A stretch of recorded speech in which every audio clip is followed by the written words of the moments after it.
اعوذ باللہ من الشیطان الرجیم بسم اللہ الرحمن الرحیم اللہم صلی علی سیدنا و مولانا محمد وعلی آلہ وصحبہ وبارک وسلم وصلی علیہ۔ پاکستان میں موجود تمام ہی ناظرین کو پاکستان سے باہر بھارت، متحدہ عرب امارات، تمام خلیجی ریاستیں، مکہ مکرمہ، مدینہ منورہ اور وہاں سے آگے تمام یورپی ممالک بالخصوص برطانیہ، France, Spain, Italy, Germany, Sweden اور وہاں سے بھی آگے ریاستہائے متحدہ امریکہ، South Africa, Canada, Australia, Norway اور جہاں جہاں اس وقت ایکسپریس ٹی وی پر ہماری خصوصی نشریات پیارا رمضان دیکھی جا رہی ہیں، وہاں ٹیلی ویژن سیٹ کے سامنے موجود تمام ہی ناظرین کو، یہاں موجود ہمارے تمام ہی حاضرین کو، جناب قاری محمد ابراہیم قاسی صاحب، محمد رضوان، میرے بھائی جناب شہریار طارق شہری بھائی، Jimmy ji operator, audio incharge, lighting incharge, جناب معیز عمر صاحب جو کہ اس وقت ماسٹر کنٹرول روم میں پروڈکشن کے فرائض انجام دے رہے ہیں، پروڈیوسر ہیں، جناب حمود منور صاحب، اس کے ساتھ ساتھ محترمہ حنا امان صاحبہ، جناب عمران ساجد صاحب، میری پوری لاہور میں موجود ٹیم اور اس پوری ٹرانسمیشن کی روح رواں تشریف فرمائے جناب عادل سوری صاحب، اور جہاں پر جس شخص نے بھی اس ٹرانسمیشن میں دامے درمے سخنے حصہ لیا ہے، سب کو انتہائی محبت، خلوص، ادب اور احترام کے ساتھ عامر لیاقت حسین کا السلام علیکم۔ ناظرین محترم، آج پاکستان میں 5واں روزہ اختیار کیا جائے گا، یعنی پاکستان میں آج 5 رمضان المبارک 1472 ہجری 18 اپریل ہے اور آج اتوار کا دن ہے، جبکہ بعض ممالک میں آج 6واں روزہ اختیار کیا جائے گا۔ 1442 ہجری اور 2021 عیسوی۔ قاری ابراہیم قاسی صاحب اس سے پہلے کہ تلاوت کلام پاک کے اسرار و رموز ہم کو سمجھائیں، میں بس آپ سے 2-4 باتیں بڑی اہم کرنا چاہتا ہوں کہ ہمارا جو پروگرام پیاری حکایتیں یا پیاری روایتیں یا پیارے واقعات، ہم نے اس کو مختلف رنگ دیے ہوئے تھے، اب ہم شروع میں ہی آپ کے سامنے بیان کر دیتے ہیں۔ میں ہمیشہ ایک بات سوچتا تھا جب چھوٹا تو اب بھی ہوں، علم جب تک انسان حاصل کرتا رہتا ہے وہ چھوٹا ہی ہوتا ہے، وہ چھوٹا ہی رہتا ہے، کیونکہ علم انسان کو بڑا کرتا ہے، لیکن وہ بڑا ہو نہیں پاتا کیونکہ قبر کی آخری منزل تک وہ علم حاصل کرتا رہتا ہے، تو بڑا ہی نہیں ہو پاتا، چھوٹا رہتا ہے۔ تو میں یہ سوچتا تھا شہری کہ یار میں مسجد اکبر میں نماز پڑھتا تھا جمعے کی، ہمارے گھر کے بالکل سامنے، تو میں سوچتا تھا کہ یہ جو نمازی کے آگے سے گزرتے ہیں اس پر اتنا سزا، اتنا سخت گناہ کیوں ہے؟ کتابیں نہیں پڑھی تھی نا اس وقت، جان پتہ نہیں، تو سجدے کی حالت میں نمازی کے آگے سے گزرنا کیا ہے؟ سجدے کی حالت میں کیا کسی بھی حالت میں؟ سجدے کی حالت کیا ہوتی ہے؟ خالی سجدے کی حالت میں نہیں، آپ کسی بھی حالت میں نمازی کے آگے سے نہیں گزر سکتے۔ سجدہ تو بہت دور کی بات، سجدے کسی بھی حالت، یہ تو بالکل حرام ہے۔ اور یہ چیز میں نے حرمین شریفین میں بھی دیکھی ہے کہ لوگ کہتے ہیں کہ ادھر سے گزر سکتے ہو، کیونکہ صحیح بخاری اور صحیح مسلم کی ایک متفقن علیہ، اچھا ایک ہماری متفق علیہ کوئی لفظ نہیں ہوتا، متفقن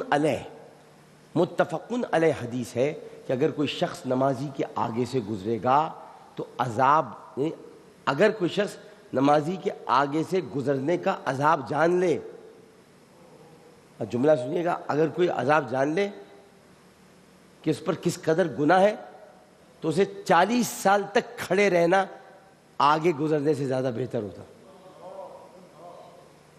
40 سال تک وہ کھڑا رہے گا، آگے گزرنے سے زیادہ بہتر ہوگا۔ راوی کہتے ہیں کہ میں بھول گیا کہ اب 40 سال تھے کہ 40 دن، لیکن سنن ابن ماجہ میں ایک حدیث ہے صحیح سند کے ساتھ کہ اگر کوئی شخص نمازی کے آگے سے گزرنے کا عذاب جان لیتا تو 100 سال تک کھڑا رہتا. اور الموطا امام مالک میں امام مالک بن انس ان سے انہوں نے ایک حدیث جمع کی ہے کہ اگر کوئی شخص نمازی کے آگے سے گزرنے کا عذاب جان لیتا تو وہ زمین میں دھس جانے کو ترجیح دیتا کہ یہ چھوٹا عذاب ہے، وہ بڑا ہے، وہ والا عذاب مجھے نہ ملے. تو بھائی صاحب یہ اتنا سیدھا سادہ معاملہ نہیں ہے، ہمیں اس حوالے سے بہت احتیاط کرنا چاہیے. 3 سے 4 منٹ انسان کو رکنا پڑتا ہے ایکچولی، اس سے زیادہ کیا ہوگا. 3 سے 4 منٹ رکنا پڑتا ہے، مگر لوگوں سے صبر نہیں ہوتا. ادھر نماز پڑھی ادھر بس بھاگو جلدی. یہ کیسی نماز ہے بھائی؟ تم نے نماز پڑھی ہے 2-3 منٹ اور رک جاؤ، اگلا بندہ نماز پڑھ لے، تھوڑا کھڑے ہو کر. آپ ایکچولی، اب میں جملہ کہتا ہوں، آپ ایکچولی اس کی نماز کا انتظار نہیں کر رہے کہ ختم ہو جائے.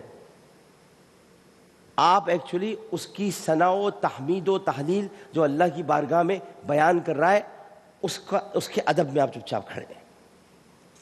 اگر اس بات کو سمجھ لیں انسان، آپ اگر اس بات کو سمجھ لیں، اب دیکھیے کہ لوگوں سے 100 سال کی بات تو بات چھوڑیے، 100 سیکنڈ انتظار نہیں ہوتا کہ وہ 100 سیکنڈ انتظار کر لیں اور کھڑے ہو جائیں. یہ بڑا کرٹیکل معاملہ ہے، بہت پیچیدہ مسئلہ ہے.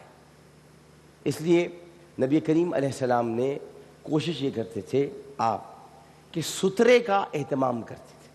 سترا، حضرت سترا ابراہیم قاضی صاحب آگے کوئی چیز رکھ لینا، سترے کا اہتمام کرتے تھے. اس حوالے سے لوگوں کو بھی اس بات کا خیال کرنا چاہیے کہ ایسی جگہ پر نماز کا اہتمام کریں جو راستہ نہ ہو. ابھی میں دیکھتا ہوں، ابھی یہیں کراچی کی بات بتاتا ہوں، کلفٹن 2 تلوار ہے، 2 تلوار کے پاس ایک ٹریفک چوکی ہے. ایک جگہ کیسے بتا رہا ہوں، باقی تو پتہ نہیں کتنی جگہ میں آپ کو بتا سکتا ہوں. ٹریفک چوکی ہے وہاں، جمعے کے دن ٹریفک چوکی ہے، وہاں پہ باہر نماز ہوتی ہے اور وہ سڑک پر یہ چلتے چلتے چلتے وہاں تک لوگ آئے. اب اس کے برابر میں ایک اسکول ہے، وہاں سے بچوں کو پک اینڈ ڈراپ کی سہولت. اب چھوٹے بچوں کا اسکول ہے. آپ سوچئے کہ چھوٹا بچہ جو کہ اس وقت جس کی عمر ہوگی نرسری جا رہا ہے، وہ بچہ انتظار کر رہا ہے ابو اس کو لینے کے لیے آئیں گے. ابو تو پھنس گئے ٹریفک میں، تو بچہ کیا کر رہا ہو، رو رہا ہوگا. آپ راستہ نہیں روکیں، راستوں میں نماز نہیں پڑھتے. مگر لوگ اکثر مساجد میں ایسا کرتے ہیں کہ فرض نماز امام صاحب کے ساتھ پڑھنے کے بعد باقی سنتیں ایسی جگہ پر پڑھتے ہیں جو کہ راستہ ہے. لوگوں کو سترے تلاش کرنا چاہیے. صحیح مسلم میں حدیث ہے کہ ایک صحابی کہتے تھے اور کہتے ہیں کہ نبی علیہ السلام کے مبارک زمانے میں جب مغرب کی اذان ہوتی تھی تو میں نے صحابہ کو دیکھا ہے کہ وہ ستونوں کو تلاش کرتے تھے. صحابہ ستون کہیں ہیں بھائی، ستون. اچھا آپ نے نوٹ کیا کہ مسجد میں کتنے ستون ہوتے ہیں؟ مسجد میں ستون کیوں ہوتے ہیں بھائی؟ بھائی قاضی صاحب، مسجد بغیر پلرز کے بھی تو بن سکتی ہے. یہ اس پورے سیٹ میں مجھے پلر دکھا دے گا لگا، بتائے نا پلر یہاں کوئی پلر کہیں نہیں، پورا خالی پڑا. جہاں جہاں پلر لگے ہوئے وہاں پر ہم جانے کا کوئی تکی نہیں ہے، فائدہ ہی نہیں. تو مسجد میں پلرز کیوں لگے ہوتے ہیں اندر درمیان میں؟ مسجد نبوی میں جائیں، تم تو گئے ہو گے رضوان، مسجد نبوی میں ادھر پلر ادھر پلر ادھر پلر ادھر پلر اور اس کے ساتھ قرآن شریف رکھے ہوتے ہیں. ایسے ہی ہے. اور اب تو خیر اونچے کر دیا قرآن شریف. اب میں اس وقت جب وزیر مذہبی امور تھا، اب میں نے کنگ عبداللہ صاحب اللہ تعالیٰ نے غریق رحمت کرے، الملک بن عبداللہ بن عبدالعزیز، ان کے پاس میں شوکت علی صاحب کے ساتھ گیا تھا اور ہم نے ان سے ملاقات کی تھی. میں نے ان سے ایک ہی ریکویسٹ کی تھی کہ ایک آپ سے بادشاہ سلامت کی گزارش ہے کہ جہاں جوتے رکھے ہوں وہاں قرآن نہ رکھیں. اچھا ان کو یہ نہیں تھا کہ کوئی چیز وہ ہو رہی ہے. اور جب ان کو فاصلہ بتایا گیا کہ قرآن اور جوتوں میں بہت کم ہے، انہوں نے اسی دن ہدایات جاری کی تھی کہ مسجد نبوی کے اندر قرآن اوپر کیے جائیں، جوتے نیچے کیے جائیں. تو میں نے پھر اس کے بعد یہ دیکھا کہ لوگ وہاں قرآن پڑھ رہے ہوتے ہیں سترے کے پاس. تو مغرب سے پہلے 2 نفل پڑھنے کے لیے اور مغرب سے پہلے اور رمضان میں تقریباً کوئی 15 منٹ تک لوگ نا افطاری کرتے رہتے ہیں وہاں پر، ادھر ہی بھی. اور یہاں بھی ہوتا ہے، افطاری کیے جا رہے ہیں. اور افطاری کے دوران بھی مساجد میں نفل کی نیت کر کے آپ دیکھ لیں آپ کے ساتھ کیا کرتے ہیں. آپ کے ساتھ کیا کرتے ہیں آپ کو اندازہ ہو جائے. کھجور کھانے دے بھائی ادھر او بھائی نماز پڑھنی ہے, کھجور کھانے دے بھائی, کھا لینا کھجور بھائی, نماز پڑھنی ہے نا, سموسے کھانے دو. یہ سموسے اور کھجور سموسہ جب تک اس دنیا سے نہیں جائے گا, سموسہ اور جلیبی, یہ دو چیزیں اس دنیا سے ہمیں ختم کرنی ہوں گی. کورونا کے ساتھ ساتھ ہمیں جلیبی کو بھی ختم کرنا ہوگا ہے. اب پکوڑے وہ بھی آپ دیکھیں سبزی کا حشر کیا ہوتا ہے اس میں. پالک کا پکوڑا, پالک بھی اسے دیکھ کے شرما جائے, میں تو اچھا ہوگا تھا, یہ ہوا کیا میرے ساتھ. تو مقصد کہنے کا یہ کہ ہمیں نفل کی نیت نہیں کرنے دیں گے. حالانکہ مسلم شریف میں حدیث ہے, حتیٰ کہ صحیح بخاری صحیح مسلم میں حدیث ہے کہ ہر اذان اور ہر اقامت کے درمیان 2 رکعت ہیں. نبی علیہ السلام نے فرمایا, اور 3 دفعہ فرمایا, اور پھر فرمایا جس کی مرضی چاہے پڑھ لے اور جس کی مرضی چاہے نہ پڑھے. اس بات سے ثابت ہوتا ہے, یہ ثابت ہوتا ہے کہ صحابہ کرام ستونوں کو تلاش کرتے تھے. لہذا اس بات سے 2 رزلٹ تو نکلے. ایک تو صحابہ سترے کا اہتمام کرتے تھے نماز کے لیے, اب فوراً ستون کیا کھڑو, اب آپ یہاں سے گزرتے ہیں. یہ ایکچولی یہ پلر ہے, اس پلر کے آگے بھی نمازی پڑھ کھڑے ہوں گے, لیکن اب یہ راستہ خالی ہو گیا, آپ سترے کے آگے کھڑو کہ نماز پڑھنے جانا شروع کریں. دوسرا یہ کہ مسجد میں بھی, جو بڑی اہم بات بتا, دوسرا یہ کہ مسجد میں بھی نوافل اور سنتیں پڑھ سکتے ہیں. اگرچہ مسلم شریف کی حدیث میں ہے کہ مرد کی سب سے افضل نماز فرض کے بعد وہ ہے جو گھر میں وہ سنتیں ادا کرتا ہے, یا نفلی نماز. صحیح مسلم میں ایک اور حدیث ہے کہ ایک تابعی کہتے ہیں کہ میں حضرت معاویہ رضی اللہ تعالیٰ عنہ کو ملنے کے لیے شام گیا تو وہ مقصورہ کے اندر نماز پڑھ رہے تھے, جمعے کی نماز تھی وہ. تو مقصورہ انہوں نے مسجد کے ساتھ, ایک مقصورہ کہتے ہیں, مقصورہ بتا دیتا ہوں, لوگوں کی سمجھ مقصورہ نہیں ہے, ایک سیکیورٹی کا کمرہ ہوتا ہے, سیکیورٹی کا ایک کمرہ ہوتا ہے, اس کو مقصورہ کہتے ہیں. تو اچھا, اب سیکیورٹی کا کمرہ انہوں نے بنایا ہوا تھا کیونکہ ظاہر ہے سیکیورٹی کے ایشوز تھے. ہمارے یہاں دیکھیں, خود ہی دیکھیں نا کہ 3 خلفاء جو خلفاء راشدین وہ شہید ہو چکے ہیں. حضرت عمر شہید ہوئے, حضرت علی شہید ہوئے, حضرت عثمان شہید ہوئے. یہ تو آپ 3 کے, میں تو حضرت ابوبکر کو بھی شہید کہتا ہوں, اسے کہ ان کو حنفیہ قبیلے کی عورت نے زہر بھیجا تھا, اور جب وہ زہر وہ نوالا کھا رہے تھے, حضرت ابوبکر صدیق رضی اللہ تعالیٰ عنہ جب وہ نوالا کھا رہے تھے تو ان کی طبیعت تھوڑی خراب ہونے لگی.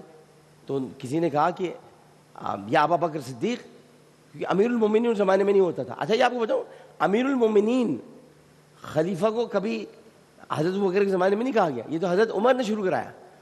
تو ان کو کہا تھا خلیفۃ الرسول, یا خلیفۃ الرسول, یہ کچھ زہر لگ رہا ہے اس میں. تو آپ نے مسکرایا کہا ہاں ہے, پتہ ہے مجھے. یہ ہوا یاد ہے, امام جلال الدین سیوطی نے اپنی کتاب تاریخ الخلفاء میں حضرت ابوبکر کے باب میں لکھا ہے کہ جب حضرت ابوبکر نے حنفیہ قبیلے کو شکست دے دی. حنفیہ قبیلہ وہ ہے جہاں مسلمہ بن کذاب تھا, جہاں پر جس نے جھوٹی نبوت کا دعویٰ کیا تھا, اس کو جب شکست دے دی تو اسی قبیلے سے ایک عورت نے آپ کو کھانا بھیجا, اس میں زہر تھا. ہم نے کہا مجھے پتہ ہے میرا ہے کھانا, زہر ہے. تو دیکھیں پھر آپ کیوں کھا رہے ہیں؟ پھر رفیق کی رفیق سے ملاقات ہونے والی ہے, رفیق سے ملاقات ہونے والی. کیا سمجھا ہوا ان ہستیوں کو آپ نے؟ ان کو پتہ ہوتا تھا, سب اللہ کی عطا سے سب پتہ ہوتا تھا. رفیق کی رفیق سے ملاقات ہونے والی ہے, تو پھر کیا اس ملاقات کے اہتمام کو روک دوں؟ اب بتاؤ زہر کتنی بری چیز ہے, ابو بکر نے اسے کتنا اچھا بنا دیا. وہ کہہ رہے ہیں یہ اہتمام ہے اس کا, ملاقات کا. خیر یہ الگ بات ہو جائے گی. تو پھر اب جب آپ یہ خلفائے راشدین حضرت علی, حضرت عمر, حضرت عثمان رضوان اللہ تعالیٰ علیہ مجمعین, اس کے بعد جب حضرت معاویہ رضی اللہ تعالیٰ عنہ خلیفہ بنے تو پھر سیکیورٹی ریزنز کی وجہ سے پبلکلی نماز نہیں پڑھتے تھے. یہ بھی سمجھیں, عامر لیاقت صاحب, اب کو مسئلہ ایک زمانے میں تھا, میرے قتل وتل کی کوشش ہو رہی تھی, وہ طالبان شالبان والے کر رہے تھے. تو میں وہ ایک جگہ جمعہ تھا تو میں نے اندر ہی پارلیمنٹ لاجز کی ہماری ایک مسجد ہے ادھر میں نے آپ ایک صاحب آئے باہر نہیں جاتے نماز پڑھنے کے لیے. میں نے کہا بھائی سیکورٹی ریزن ہے. سیکورٹی ریزن اللہ کی بارگاہ میں سجدے سے بڑے ہو گئے سیکورٹی ریزن. یہ کیا کرتے تھے؟ یہ کیا کرتے تھے؟ حضرت امیر معاویہ مقصورہ میں نماز پڑھتے تھے, پبلکلی نہیں پڑھتے تھے. یہ ان کی سنت ہے, ان کا طریقہ ہے. مقصورہ کمرہ بنوایا ہوا تھا, پوری سیکورٹی وہاں پر موجود ہوتی تھی, تب آپ وہاں نماز پڑھتے. صحیح مسلم میں صحیح حدیث ہے. تو وہ نماز پڑھ رہے تھے. جمعے کی نماز کا جب سلام پھیرا تو ایک تابعی ساتھ میں کھڑے ہوئے تھے, ساتھ ہی تھے. انہوں نے وہیں پر کھڑے ہو کر سنت کی نیت کر لی. اب میں آپ کو سکھا رہا ہوں, یہ نماز پڑھی حضرت امیر معاویہ نے, اور تابعی ساتھ ہی کھڑے, انہوں نے وہیں نماز کی سنت کر لی, سنت کی نیت کر لی. جب وہ نماز پڑھ چکے تو حضرت امیر معاویہ رضی اللہ تعالیٰ عنہ نے ان سے کہا کہ نبی علیہ السلام نے ہمیں فرض کے فوراً بعد اسی جگہ پر اگلی سنت نماز پڑھنے سے منع فرمایا. اس لیے اگر آپ نوٹ کریں تو مغرب کی آپ جیسی ہی مغرب نماز ختم ہوتی تھوڑی سی جگہ چھوڑ کر آدمی پھر کھڑا ہوتا ہے. ایسا ہوتا ہے. اچھا, جب تک کہ ہم تھوڑا وقت دے کر وقفہ نہ کر لیں یا پھر ہم اپنی جگہ نہ بدلیں. اچھا, اگر آپ کو اسی جگہ پڑھنی ہے تو بیٹھ جائیں. نہیں, آپ اسی جگہ پڑھ سکتے, بیٹھ جائیں, بیٹھ کے تسبیح پڑھتے رہیں. سبحان اللہ و بحمدہ, سبحان اللہ العظیم, سبحان اللہ. ایسی تسبیح, ایک تو آپ کی تسبیح ہے الحمدللہ اللہ اکبر اور سبحان اللہ تسبیح فاطمہ ہے, وہ آپ نے پڑھ لی. اس کے علاوہ آپ نے یہ پڑھ لی. اس لیے آپ دیکھیں گے کہ نماز جب ہوتی ہے تو لوگ اسکیٹرڈ ہوتے ہیں, اسکیٹرڈ, بالکل اسکیٹرڈ ہوتے ہیں. یہ سنت ہے اور یہ طریقہ تواتر سے مسلمانوں کا چلتا ہوا آ رہا ہے. اور مسلم شریف کی اس حدیث میں آتا ہے کہ میں اس کثرت کے ساتھ صحابہ کرام رضوان اللہ تعالیٰ علیہم اجمعین کو مغرب سے پہلے 2 نفل پڑھتے ہوئے دیکھا کہ اگر کوئی نیو کمر یا کوئی نیا نمازی پڑھنے والا آ جاتا تو وہ سمجھتا کہ یہ 2 رکعتیں مغرب کے بعد والی 2 رکعتیں پڑھ لیں. اس سے پتہ چلا کہ مغرب کے بعد والی بھی صحابہ ادھر ہی پڑھتے تھے. یہ جو مغرب کے بعد والی کون سی ہوتی ہیں؟ سنت مؤکدہ. سنت مؤکدہ کس کو کہتے؟ مؤکدہ کا کیا مطلب ہے؟ تاکید کرنے والی نماز, جس نماز کی تاکید کی جائے. آپ مجھے اصل میں جی کمپلسری تاکید ہو گئی نا, کمپلسری تاکید ہو گئی نا. مجھے اصل میں معیز نے ایک دفعہ کہا ڈاکٹر صاحب ذرا آسان انداز میں سمجھائے گا, تو میں اس لیے بتا رہا ہوں. مؤکدہ, مؤکدہ کا مطلب ہوتا ہے تاکید. یہ پڑھنی ہے, it's compulsory, it's compulsory, it's واجب, ایک طریقے سے اٹس ضروری, اٹ از امپورٹنٹ. تو یہ آپ کو پڑھنی ہے. تو اب وہ اسکیٹرڈ ہو کر پڑھتے تھے. اب کتنے ریزلٹس ان چیزوں سے نکلتے ہیں میں آپ کو بتاتا ہوں. مسجد الحرام کتنی بڑی مسجد ہے, بادشاہی مسجد کتنی بڑی مسجد ہے, آپ نمازی کے آگے سے نہیں گزر سکتے. ایک روایت ہے, کمزور ہی صحیح روایت. اچھا, لوگ کہتے ہیں روایت کمزور ہے, تو انسان کون سا طاقتور ہے؟ انسان کون سا طاقتور ہے؟ ابھی باہر نکلا, دروازے سے ٹکرایا اور اوپر سے فانوس گر پڑا, مر گیا, کہہ رہا تھا روایت کمزور ہے. ابھی تو کون سا طاقتور تھا؟ تو کون سا طاقتور تھا؟ کوئی روایت رسول کی کوئی کمزور نہیں ہوتی. ضعیف انسان ہوتے ہیں, حدیث ضعیف نہیں ہوتی. یہ سب کہنے والی باتیں, اور تھوڑا سا جس حدیث کے اندر سے آپ کو خوشبو مصطفیٰ آ رہی ہو آپ کو سب سمجھ میں آ جاتا ہے. گھڑی بھی جو ہوتی ہیں وہ موضوع روایات ہوتی ہیں, ان کی بات نہیں ہو رہی.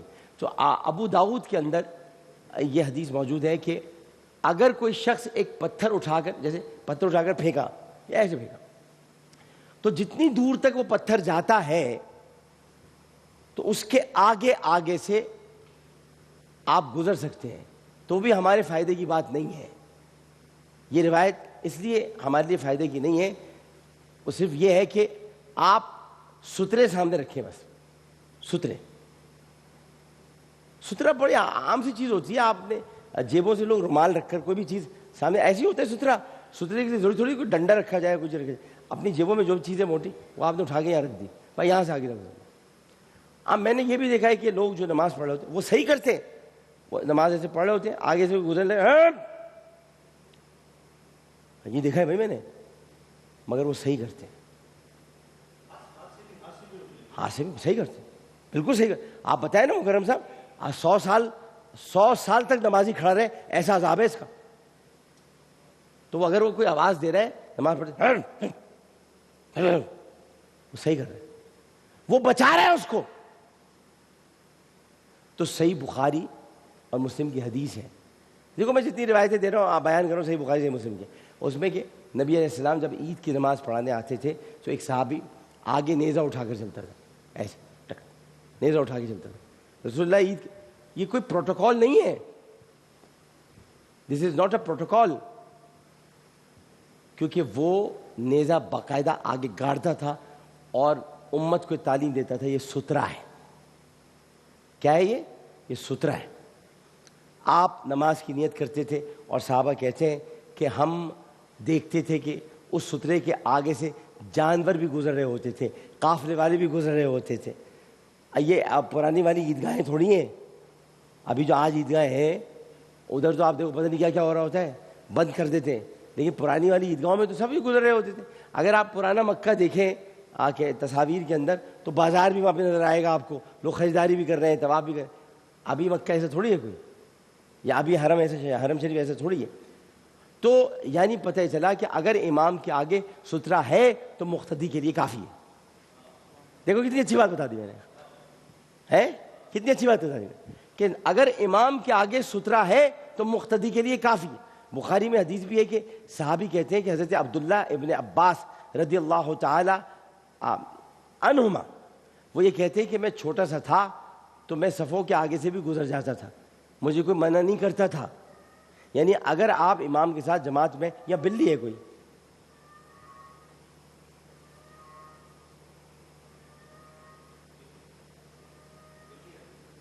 یا بلی ہے کوئی, ہاں اس کو دیکھو بھائی کہ پھنسی بھی نہ ہونا یار, دیکھ لو ہمارے یہاں تو کوئی نہ کچھ پھنس جاتی ہے, چیک کر لو. تو امام کے ساتھ جماعت میں تو امام کا سترا مقتدی کا سترا ہے. تو اگر پہلی کہیں وہ پھنس گئی ہے بیچاری, اس میں نکال, تو اگر پہلی صف میں جگہ خالی ہے تو آپ صفوں کو چیرتے ہوئے سائڈ سے ہوتے ہوئے پہلی صف میں جا سکتے ہیں اگر سترا ہے. اگر سترا ہے, اور اگر سترا نہیں ہے تو بعض اوقات مسجد میں وضو کی جگہ ایسی بنی ہوتی ہے کہ آپ کو نمازیوں کے آگے سے گزر کر جانا پڑتا ہے. لوگ نہیں جا رہے ہوتے کہ نماز یہ ہو رہی ہے, جب جماعت سے نماز پڑھ رہے ہیں تو صرف امام کے آگے سے گزرنا حرام ہے, اور وہ بھی سترے کے اندر سے, سترے کے پاس اس کے آگے سے بھی گزر سکتے ہیں. مقتدی کے آگے سترے کی ضرورت نہیں ہے. تو سترے امام کافی ہے. حتیٰ کہ صحیح بخاری صحیح مسلم میں آتا ہے کہ نبی علیہ السلام سواری بٹھا کے اس کو سترا بنا کے نماز پڑھا کرتے تھے. سواری بٹھا دی, قصوہ کو آگے بٹھایا, قصوہ اونٹنی, اس کو آگے بٹھایا, قصوہ بیٹھی اور آپ نے نماز پڑھنی شروع کر دی. قصوہ کے آگے نماز نہیں پڑھی جا رہی, قصوہ ایکچولی سترا ہے, ورنہ تو لوگ یہ سمجھیں گے آپ قصوہ کے آگے نماز پڑھ رہے ہیں, تو قصوہ تو سترا ہے. تو جب سواری چلی جاتی تھی تو آپ نبی علیہ السلام اونٹ کے اوپر جو پالان ہے اس کو سامنے رکھ لیتے تھے, اور اس سے پھر حل یہ نکلا ہے کہ سترا کم از کم 1 ہاتھ ہونا چاہیے, 1 ہاتھ یہاں تک. یہ اصول ہے, اصول بتا دیا میں نے آپ کو کہ 1 ہاتھ ہونا چاہیے, اور 1 ہاتھ کہتے ہیں 1.5 فٹ کو, آدھا گز, 1.5 ہاتھ, آدھا گز 1.5 ہاتھ, یہ آپ کا سترا ہے. اور یہ سنت تمام عاشقان رسول نے زندہ کی ہوئی ہے, اور تمام مساجدوں میں اور اماموں کے آگے. ہاں جی بلی کا ہے, آج دیکھو تھی نا, آج اس کا خیال کریں, دودھ پلا دیا کریں, یہاں کر کے رکھا ہو. بلی سے بڑی محبت کرنی چاہیے, بلی سے اس لیے دیکھو میں چوک گیا فوراً, بلی ہے. میں ایسی ہی بلی کی آواز رسول کریم صلی اللہ علیہ وسلم نے معراج پہ سنی تھی. معراج پہ میرے آقا نے بلی کی آواز سنی, تو حضرت جبریل سے پوچھا کیا بلی کی آواز, کہا یہ وہ بلی ہے جس کو اس کی مالکہ نے 2 دن کے لیے کمرے میں بند کر دیا تھا, بھوک سے مر گئی. اب یہ بلی تو جنت میں جائے گی اور مالکہ جو ہے وہ جہنم میں جائے گی. تو بلی جو ہے نا اس کا خیال کیوں کیا کریں؟ کیونکہ سب رسول اللہ کی یہ جتنی بلیاں ہیں نا یہ بڑی اہم ہے. پتہ نہیں اس کی نسل کون سی ہو, بات سمجھے؟ پتہ نہیں اس بلی کی نسل کون سی ہو جو رسول کا ذکر ہو رہا ہے اور یہاں پھر رہی ہے. ہو سکتا ہے یہ وہ اس نسل کی بلی ہو جو نبی کریم صلی اللہ علیہ وسلم کے حجرے میں پھرا کرتی تھی. حضرت ابو ہریرہ کا بھی ذکر کرتے ہیں. حضرت ابو ہریرہ تو بلیوں والے کہلاتے تھے, جس کے لیے میں نہیں کرتا اس معاملے میں ذکر, اس لیے کہ وہ پھر ہمارے یہاں دوسرے لوگ اس کو کسی انداز میں لیتے ہیں. آپ ذرا تھوڑا یہ دیکھیں نا ہم بات کیا کر رہے ہیں اس کو, کہ حضرت رسول کریم صلی اللہ علیہ وسلم نے آپ بلیوں کے معاملے میں اتنی احتیاط کا حکم دیا ہے کہ رسول کریم صلی اللہ علیہ وسلم کے حجرے میں بلیاں ہوتی تھیں. آپ وہ بلیوں کو صحابہ ہٹاتے تھے, ہٹو ہٹو یہاں سے, ادھر سے ہٹو, ادھر سے ہٹو ہٹو. تو ایک دن وہ ایک بلی جو تھی وہ کونے میں تھی, اس کے ساتھ 5 بچے دودھ پی رہے تھے. تو صحابہ آئے, انہوں نے آ کر بلی کو ہٹایا, ہٹو ایسا ہٹو. تو ایسی بات کرتے تھے, بلیوں سے ایسی بات کرتے تھے کیونکہ وہ یہ سمجھتے تھے کہ رسول کے حجرے کی بلیاں وہ ہماری عربی سمجھتی ہوں گی. اللہ. تو انہوں نے کہا ہٹو ایسا ہٹو. تو سرکار آئے, تشریف لائے, مسکرا کے, مجھے یاد پڑتا ہے کون تھے, یہ حضرت انس بن مالک تھے. ان کے پاس آئے, ان کا کہا انس کچھ مت کہو, اب یہ ماں بن چکی ہے. جس نبی کو بلی کے ماں ہونے کے بعد اس کی عزت اور حرمت کا خیال, صدقے اللہ, جس نبی کو بلی کے ماں بن جانے کے بعد اس کی عزت اور حرمت کا خیال ہو, تو امت پھر اس کی امت اس کی حرمت اور عزت کیوں نہیں کرے گی؟ نبی کی کیا امت اس نبی کی عزت اور حرمت پر قربان کیوں نہیں ہو جائے گی؟ بے شک. جو بلی کی عزت اور حرمت کا بھی خیال کرتا ہوں. تو بلیوں کا بڑا خیال کرنا چاہیے. آپ کو بلیاں جہاں بھی نظر آئیں ان کو دودھ پلائیں. تنگ نہیں کرتی ہیں بلیاں, بس تھوڑی میاؤں میاؤں کر کے چل جائیں, اور کیا کریں, پیاری ہوتی ہیں. اور جانوروں سے ویسی محبت کرنی چاہیے. اور ایسے موقعوں پر خاص طور پہ جہاں کووڈ پھیلا ہوا ہو, تمام چیزیں ہوں, آپ سب کو کھانے کو دے رہے ہیں, افطاری کھا لو, افطاری کھا لو, افطاری کرا لو, افطاری کرا لو. ایک کتا دیکھ رہا ہے, ایک بلی دیکھ رہا ہے, اس کے لیے بھی کچھ ڈال دیں. جانوروں سے محبت کر, جانوروں سے پیار کر. تو بس یہ مجھے آپ سے کہنا تھا کہ ستھرا اپنے پاس رکھیں. ستھرا ہوگا تو پھر آپ یہ سمجھ لیں کہ نماز آپ کی. ہمارے دوست کہتے تھے ابو ہریرہ رضی اللہ تعالیٰ عنہ کا, حضرت ابو ہریرہ رضی اللہ تعالیٰ عنہ جو تھے وہ بلیوں سے بہت محبت کرتے تھے. تو رسول اللہ نے بلیوں, اب میں یہ کہہ تو سکتا ہوں, لیکن ہمارے یہاں چونکہ صحابہ کرام کا ایک بڑا مقام ہے, کچھ لوگ ہیں جو اس کو کچھ اور ہی کہنا شروع کر دیتے ہیں. تو اس لیے میں حضرت ابو ہریرہ سے بڑی تعظیم کرتا ہوں, بڑی ان سے محبت کرتا ہوں. اس لیے میں حضرت ابو ہریرہ رضی اللہ تعالیٰ عنہ کو ابو ہریرہ کے ساتھ ساتھ یہ بھی جانتا ہوں کہ وہ رسول کریم صلی اللہ علیہ وسلم کی باتوں کو یہاں رکھا کرتے تھے, ادھر رکھا کرتے تھے, اور وہ 2 ہتھڑ پڑا تھا یہاں پر, پتہ آپ تک ایسا تھا. حضرت ابو ہریرہ نے کہا یا رسول اللہ مجھے کچھ یاد نہیں رہتا, آپ کچھ ایسا اہتمام کریں کہ مجھے یاد ہو جائے. یا آپ کی وجہ سے میں ذکر کر رہا ہوں, آپ نے ماشاء اللہ ان کا نام لیا, اللہ آپ کو سلامت رکھے. تو انہوں نے کہا مجھے کچھ یاد نہیں رہتا, تو آپ مجھے بتائیں میں کیسے یاد کروں. تو آپ نے کہا ہوں جیسے ہی آپ قریب آئے, آپ نے یہ کہا, اس طرح سے کیا. کہہ رہے اب کچھ یاد آیا؟ کہہ رہے اب تو سب کچھ یاد آ گیا. سرکار دو عالم کا دست مبارک جو چاند کے 2 ٹکڑے کر دے انگلی, اس ہاتھ میں سے ایک انگلی جب چاند کے 2 ٹکڑے کر دے تو 5 انگلیاں مل کے جب دل پہ پڑیں گی تو کیا کچھ نہیں یاد آئے.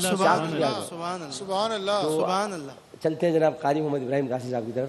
تو قاری صاحب سترے کا بتانا ضروری تھا. جی جی جی. کیونکہ آج کل چونکہ ویسے تو کووڈ کی وجہ سے مسجدوں میں رش اتنا نہیں ہے, جہاں جا رہے ہیں نمازی وہاں جا رہے ہیں, وہاں کوئی روک نہیں پا رہا ان کو. لیکن یہ کہ تھوڑا بہت سترے کا ہمیں خیال کر لینا چاہیے. تو اب میں قاری صاحب سے گزارش کروں گا کہ وہ تلاوت کلام پاک کی ساتھ کریں. بسم اللہ.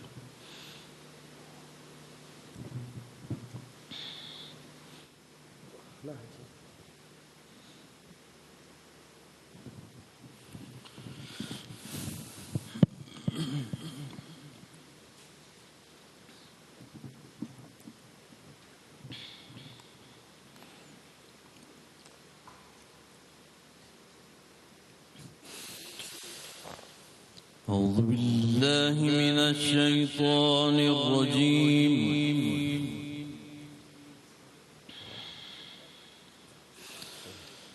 بسم الله الرحمن الرحيم.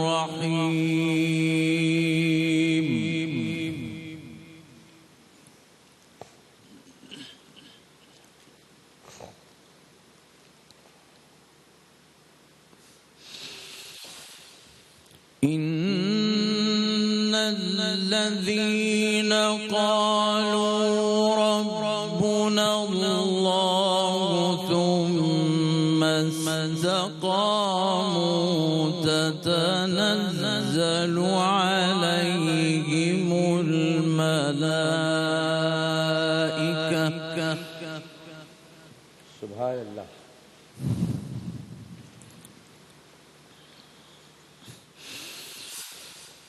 إن الذين قالوا ربنا الله ثم استقاموا تتنزل عليهم الملائكة ألا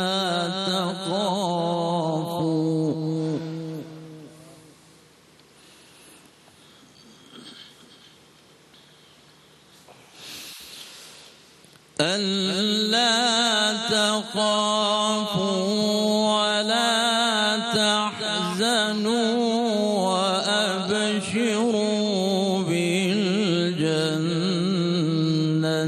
التي كنتم توعدون. سبحان اللہ سبحان اللہ.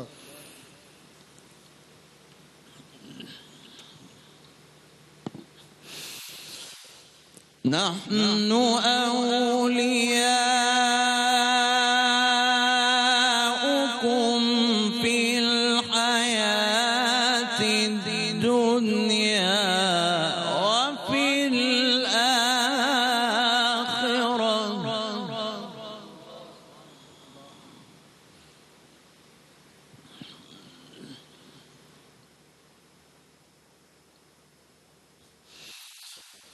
ولكم فيها ما تشتهي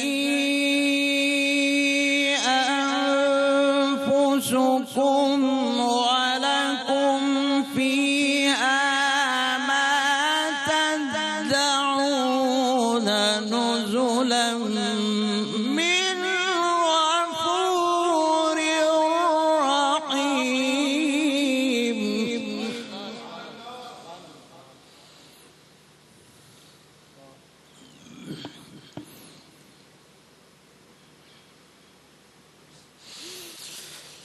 ومن أحسن قولا ممن دعا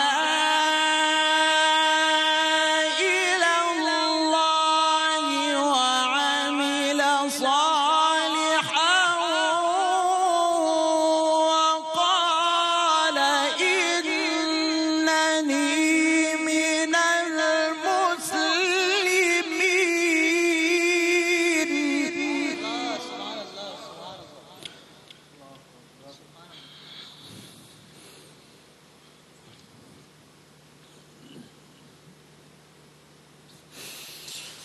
ولا تستوي الحسنة ولا السيئة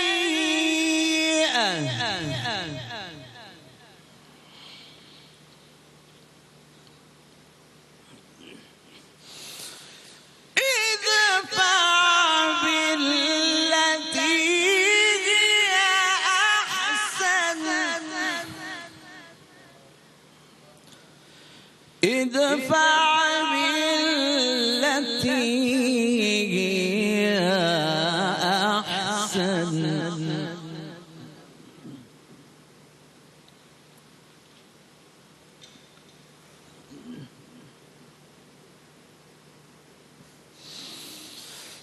ادفع بالتي هي أحسن فإذا الذي بينك وبينه عداوة كأنه ولي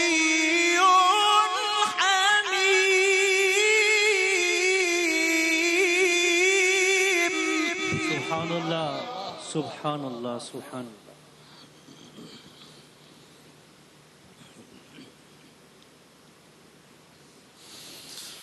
وما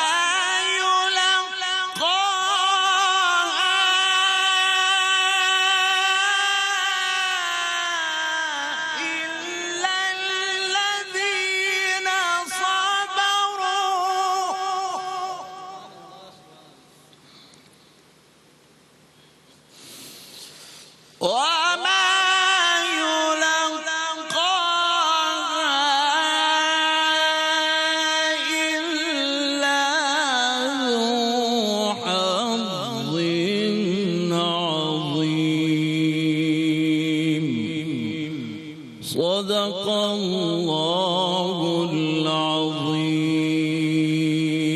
سبحان اللہ. جزاک اللہ. سبحان اللہ. سبحان اللہ. جزاک اللہ. میں بھی صرف ترجمہ پڑھ رہا ہوں کیونکہ وقت ہمارے پاس نہیں ہے.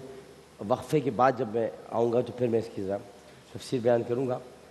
بے شک وہ جنہوں نے کہا ہمارا رب اللہ ہے. اچھا یہ ہے سورہ حامیم سجدہ، اس کی آیات 30 تا 35 تک کی آپ نے تلاوت کی، اور اس کو سورہ فصلت بھی کہا جاتا ہے، تو فصل تک بھی جاتا ہے. اچھا انہوں نے کہا کہ بے شک وہ جنہوں نے کہا ہمارا رب اللہ ہے، پھر اس پر قائم رہے. اچھا یہ قائم پر میں بات کروں گا، آگے یاد رکھیے گا. قائم میں آپ کو یہ بتاؤں گا کہ قائم رہنے کا یہ جو قائم کہتے ہیں استقامت کو، ڈٹرمنیشن کو، ڈٹ جانے کو، اس کے بارے میں حضرت ابو بکر نے کیا کہا، حضرت عمر نے کیا کہا، حضرت عثمان نے کیا کہا، حضرت علی نے کیا کہا. بتاتا ہوں. ان پر فرشتے اترتے ہیں کہ نہ ڈرو اور نہ غم کرو اور خوش ہو. استقامت بڑا مشکل کام ہے یار، بہت مشکل کام. خوش ہو اس جنت پر جس کا تمہیں وعدہ دیا جاتا ہے. ہم تمہارے دوست ہیں دنیا کی زندگی میں. یہ کون کہہ رہا ہے؟ اللہ کہہ رہا ہے. یہ ہم تمہارے دوست ہیں. دوست ہے، دوست تو پھر دوست ہوتا ہے. یعنی مطلب یہ کہ آپ کا مالک و خالق تو ہے لیکن دوست بھی بن گیا، حالانکہ بے نیاز ہے. ہم تمہارے دوست ہیں دنیا کی زندگی میں اور آخرت میں، اور تمہارے لیے ہے اس میں جو تمہارا جی چاہے اور تمہارے لیے اس میں مانگو. اچھا یہاں ایک یاد رکھیے، اس اور اس میں بڑا خیال کرنا پڑتا ہے. اگر میں یہاں کہہ دیتا کہ تمہارے لیے ہے اس میں جو تمہارا جی چاہے اور تمہارے لیے اس میں جو مانگو، اگر میں کہتا اس میں تو میں بات کہیں اور کی کر رہا ہوتا. یہاں بات ادھر کی ہو رہی ہے تو اس کا لفظ آئے گا. تو یہ زیر زبر پیش، ہم تو خیر کوئی اس کا بنا دیا اس کو، لیکن زیر زبر پیش کی بڑی اہمیت ہے بھائی. انمت علیہم اور انمت علیہم بتا دینا ذرا، بتا دینا ذرا. بالکل معنی بدل جائیں گے، الٹ بتائے نا، بتائیے آپ بتائیں. انمت علیہم انمت علیہم کیا ہوگا؟ نامہ بدل جائے گا، الٹ ہو جائے گا. یہ ہو جائے گا اللہ تعالیٰ سے مانگنا ہو جائے گا ایک طرف، اور ایک طرف ہو جائے گا ہم اللہ کو دے رہے ہیں. بالکل. تو یہ پیش اور ان چیزوں کی بڑی اہمیت ہے. تو اس میں کہا کہ مہربانی بخشنے والے مہربان کی طرف سے، اور سے زیادہ کس کی بات اچھی جو اللہ کی طرف بلائے اور نیکی کرے اور کہے میں مسلمان ہوں، اور نیکی اور بدی برابر نہ ہو جائیں گی. اے سننے والے برائی کو بھلائی سے ٹال. ہاں برائی کو بھلائی سے ٹال، جبھی وہ کہ تجھ میں اور اس میں دشمنی تھی ایسا ہو جائے گا جیسا کہ گہرا دوست. اور یہ دولت نہیں ملتی. کون سی دولت؟ یہ جو برائی کو بھلائی سے ٹالنے کی. اور یہ دولت نہیں ملتی مگر صابروں کو، اور سے نہیں پاتا مگر بڑے نصیب والا. کیا باتیں ہیں، کیا انداز تکلم ہے، کیا کلام الہی ہے، کیا خوبصورت فصاحت و بلاغت، کیا فصاحت و بلاغت ہے، کیا ترتیب و ترکیب ہے، کیا سلیقہ و قرینہ ہے، کیا انداز بیان ہے. ایک وقفہ لیتے ہیں، وقفے بعد میں پھر اس کی چھوٹی سی تفسیر بیان کروں گا، اور پھر اس کے بعد نعت خوانوں کی محفل شروع ہو جائے گی. لیکن پہلے ایک وقفہ. السلام علیکم ورحمۃ اللہ.